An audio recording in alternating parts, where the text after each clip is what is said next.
Theoretically, an educated population is likely to make informed decisions when given the chance to vote and weigh in on policies. And the single-issue voter, blind to everything else except for words like tax hikes, demonstrates that a holistic view of society and its issues is necessary for real collective change. Those who turn away from bad news are now seen as privileged, based upon the fact that they have this ability to turn away to begin with. These are not points I'm going to try to argue. But more recently, we need to ask ourselves whether this constant consumption and proliferation of political opinion is really doing anything. Not in the sense that staring at it too long will give you a nasty headache and a general disgust towards humanity.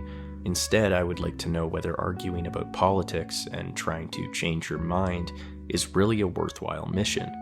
The philosophy professor Mark Kingwell notes that political belief has become more and more a type of addiction.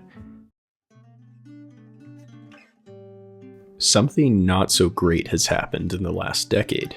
You scroll through social media, click on an article about some sort of political figure you dislike doing something predictably bad. Pretty soon, your whole news feed is covered in articles about how terrible this person is. And then there's a close family member who kinda likes the same politician and clicks on an article talking about how great they are. Pretty soon, their news feed is covered in articles discussing the genius of this leader. And then you both, with two entirely different views of reality, have Christmas dinner together. Thankfully, there's Ground News to break the bubble, the world's first news comparison platform that empowers readers to see how sources with different perspectives cover the same story. Ground News is an app with two main features. For one, there's the News Blind Spot feature, which allows you to see the news that isn't being discussed by one side of the political spectrum. Secondly, there's the news comparison feature, which helps you easily compare different sources that are covering the same story. It should be stated that Ground News is not a fact checker. Instead, it empowers you to come to your own informed decision by showing you all of the information available. This is thanks to the fact that Ground News has over 50,000 news outlets from across the world and across the political spectrum. And Ground News doesn't use predatory algorithms that take in your browsing history to determine which news articles you can see.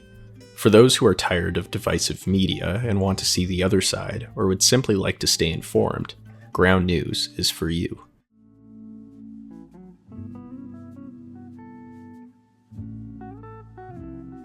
Social media, which he describes as the interface, constructs an addictive environment of quick rewards such as likes and retweets that represent social belonging and the approval of one's identity.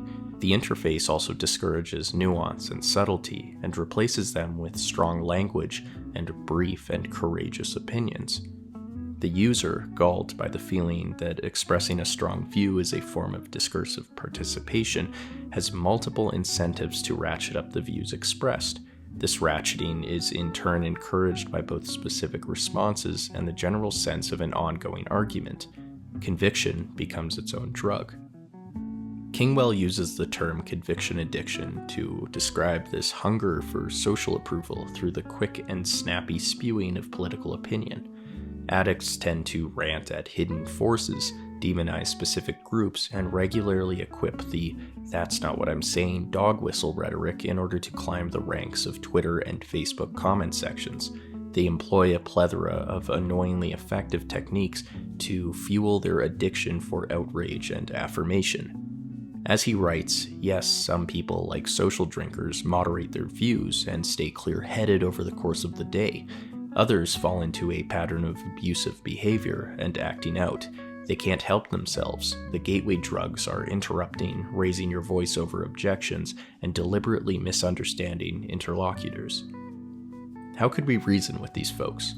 One common appeal is to that of the marketplace of ideas, where bad speech and bad ideas are sorted out by better speech and better ideas. There exists the truth, whatever that may be, and through the use of reason and logic we may uncover it. Then, as we bask in the glory of civil enlightenment, we bid farewell in a gentlemanly manner off to our ivory towers of wisdom and rationality.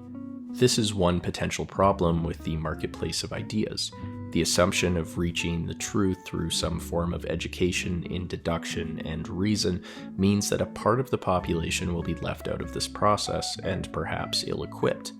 Hence, reason itself becomes a political process, discoverable only through the elites and the educated. Civil discourse becomes an affront for those distrustful of elitism and academics, and so they adopt techniques that are deliberately anti-truth and push forth their own reality. Even worse, research founded upon the elitist process of the scientific method suggests that facts, even well demonstrated, rarely lead to changed minds or a turn in opinion.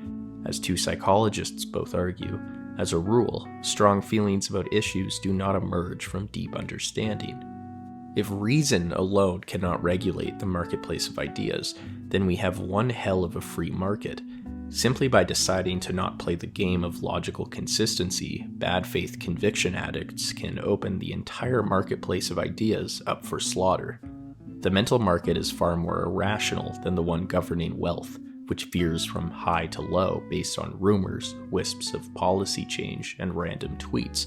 Thus the need for market regulation, antitrust legislation, and the Securities Exchange Commission.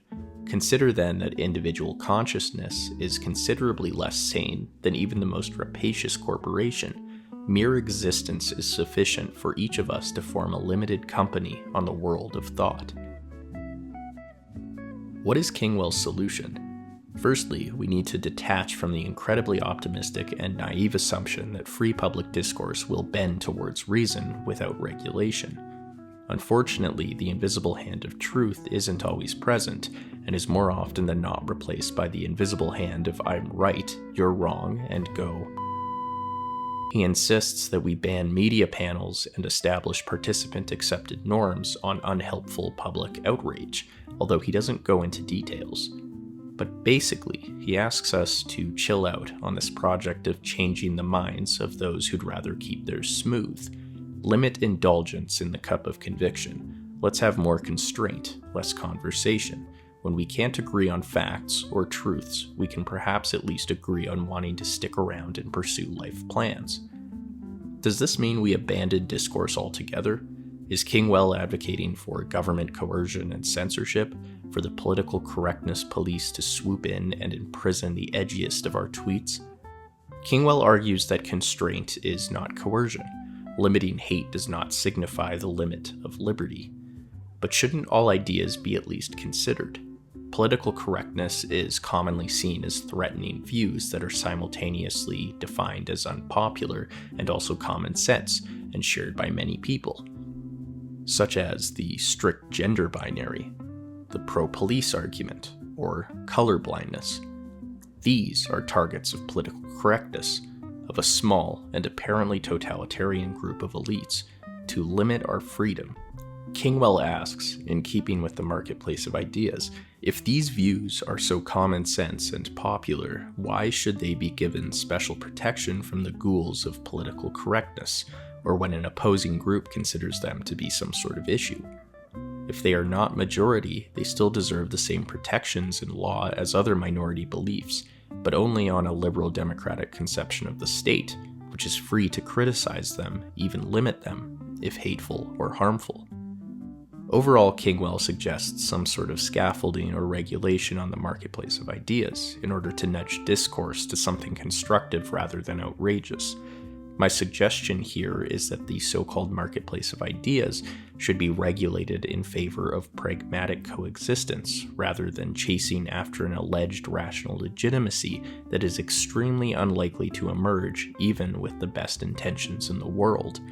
Although he is certain that the addictive elements of conviction addiction, such as Twitter and panel shows, are likely here to stay for the foreseeable future, he is also convinced that we cannot continue to maintain the fiction of the empathetic citizen motivated by sweet reason.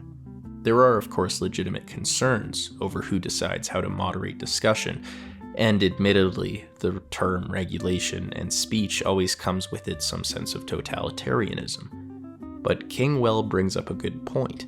We should weigh the potential consequences of regulating discourse with what we have seen with no regulation, namely conspiracy theories that have directly led to the loss of life, the rise of hate crimes, and of course, Alex Jones.